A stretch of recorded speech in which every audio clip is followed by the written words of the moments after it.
Halo semua, kembali lagi di channel YouTube saya, CL Tax Consulting. Ini merupakan video lanjutan dari case atau contoh kasus dari PPh 21-nya, Adi Saputro. Nah, kita lanjut ya. Kemarin kita sudah ngitung PPh 21-nya. Berapa sih PPh terutang dari Adi Saputro ini? Belum bonus, tanpa bonus, ya kan? Tanpa bonus, kemudian ada bonus, dihitungkan kan seperti itu. Kita sudah berhasil untuk menghitungkan ini. Jadi sebelah kiri ini tanpa bonus, sedangkan sebelah kanan ini ada bonus ini. Seperti itu. Maka Adi kan ada PPh terutang nih, ya kan? Oke. Kemudian penghasilan dalam setahunnya ini di bawah 60 juta, maka karena dia punya NPWP kan, maka dia harus melaporkan SPT-nya untuk tahun 2019. Sehingga kita lanjut ke soalnya. Ya kan? Sebelumnya kan kita hitunglah PPh 21 untuk tahun 2019. Kemudian buatlah SPT tahunan untuk Adi Saputro. Nah, untuk dalam case ini karena Adi Saputro ini penghasilannya di bawah 60 juta dan tidak menerima penghasilan lainnya, maka maka menggunakan SPT 1770 SS. Seperti itu. 1770 SS atau sangat sederhana. Buat teman-teman yang belum tahu, yuk simak bentuk formnya 1770 SS. Ini adalah bentuk form 1770 SS, dimana SS ini berarti adalah sangat sederhana atau cukup dengan satu lembar saja. Seperti itu. Seperti biasa, untuk tahun pajaknya kita isi ya, tahun 2019. Kemudian NPWP-nya kita inputkan NPWP-nya Adi Saputro. Kemudian kode KPP-nya, ini kode cabang atau pusatnya, seperti itu. Untuk kode NPWP ini ada di kartu NPWP-nya. Nama seperti biasa kita masukkan namanya.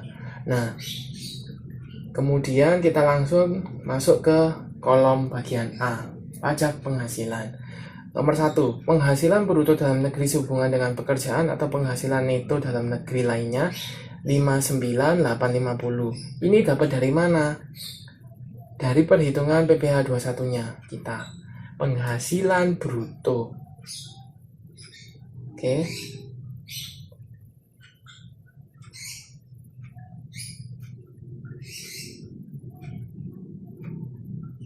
Ini kan dia minta kan penghasilan bruto dalam negeri sehubungan dengan pekerjaan, maka di perhitungannya juga penghasilan brutonya dalam setahun.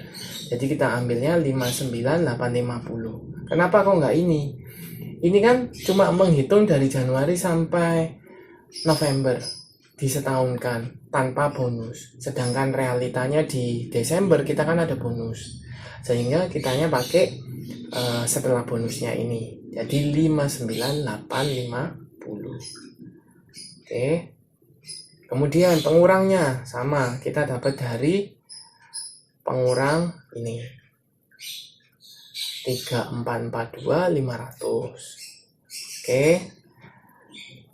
Nah, PTKP-nya karena dia statusnya adalah TK0, maka diisi di sini ada TK-0, di sini diisi 0. Kemudian statusnya berapa? Karena TK itu berarti 54 juta. Oke. Maka penghasilannya adalah 59 dikurangi dengan 59850 ini dikurangi dengan 3.442.500 dikurangi lagi dengan 54 juta. Sehingga ketemu 2.407.500. Ingat, karena kita penghasilan terutang itu dikalikan atau didasarkan dari penghasilan kena pajak yang dibulatkan setelah pembulatan, maka 500-nya ini hilang, tidak dianggap dalam perhitungan, sehingga ketemu 1.407.000 dikalikan dengan 5%, ketemu 120.350. Ini sama dengan PPh terutangnya 120.350. Seperti itu.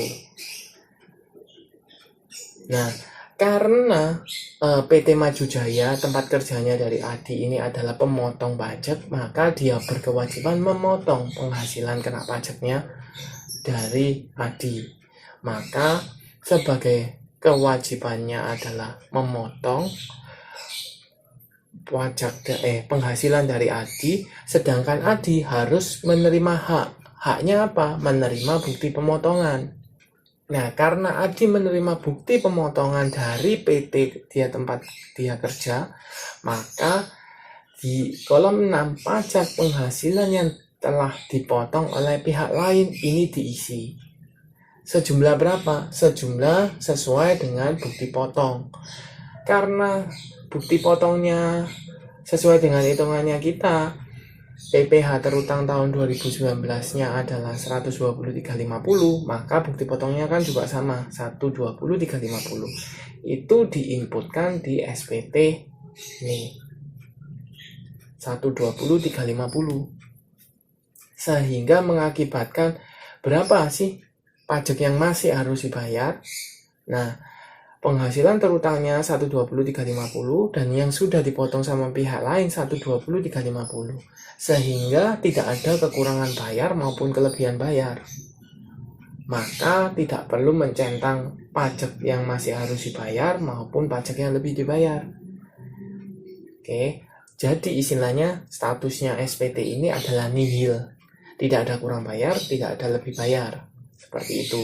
Kita lanjut ke kolom berikutnya.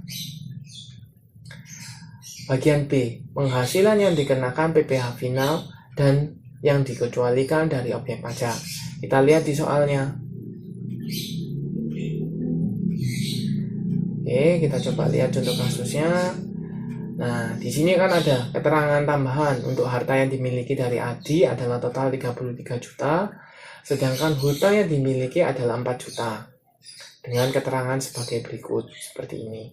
Kemudian ada keterangan berikutnya. Pada tahun 2019, Adi mendepositkan sejumlah uangnya ke BCA senilai 8 juta untuk jangka waktu 6 bulan dengan bunga sebesar 5,25% per tahun.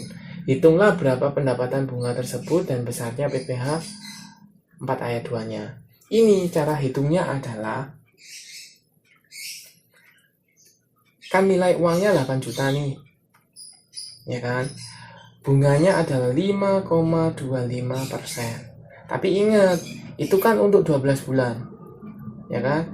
Dibagi 12. Nah, Adi memasukkan jangka waktu depositonya adalah 6 bulan. Maka ketemulah nilai bunganya itu 210.000. Maka di SPT dimasukkan di sini. Penghasilan yang dikenakan PPh final adalah 210.000. Oke, sampai di sini paham ya? Kita coba ulangi untuk yang perhitungannya. Ini adalah perhitungan PPh 4 ayat 2, yaitu bunga depositonya dikenakan PPh final kan, seperti itu. Nah, ini adalah 8 juta dikalikan dengan 5,25% karena bunganya adalah 5,25% untuk 1 tahun.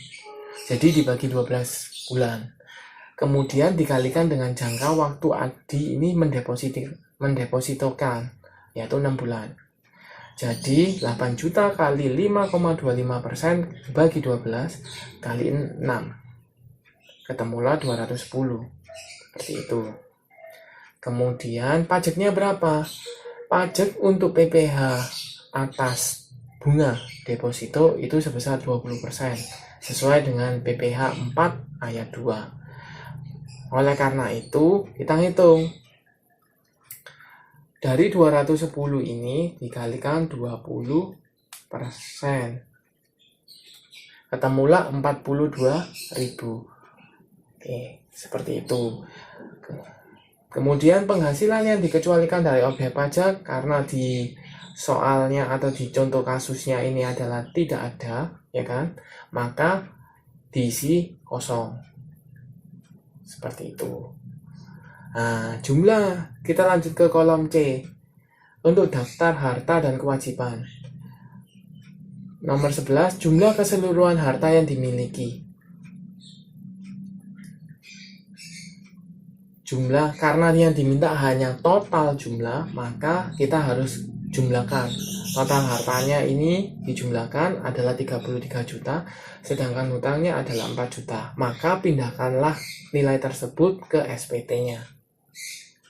33 juta untuk harta, untuk hutang 4 juta. Seperti itu. Kemudian kita lanjut ke pernyataan. Nah, pernyataan ini adalah dengan menyadari sepenuhnya segala akibat yang termasuk sanksi-sanksi sesuai dengan ketentuan perundang-undangan yang berlaku, saya menyatakan bahwa apa yang telah saya beritahukan di atas adalah benar, lengkap, dan jelas. Seperti itu. Maka ini diisi tanggalnya, tanggal berapa mau lapor, bulannya bulan berapa kita lapor, tahunnya tahun berapa kita lapor. Seperti itu. Kalau untuk pengisian SPT manual wajib ditanda tangan di sini dan dilampiri bukti foto.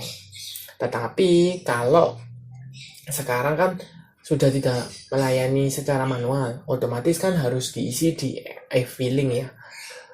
Oke, maka nanti akan dibuatkan video berikutnya pembahasan bagaimana cara kita menginputkan SPT ini ke DJP online secara e-filingnya tersebut. Tetapi case-nya adalah dalam kasus ini adalah kita sudah menyelesaikan SPT perhitungan PPh 21-nya dulu, kemudian SPT tahunan 2019 punyanya Adi Saputro dengan status 1770 SS. Oke, sekian untuk video kali ini. Terima kasih sudah menonton sampai akhir. Jangan lupa like, share, dan subscribe channel YouTube saya dan dapatkan informasi tentang perpajakan, tutorial, informasi update-update perpajakan seperti itu. Sampai jumpa di video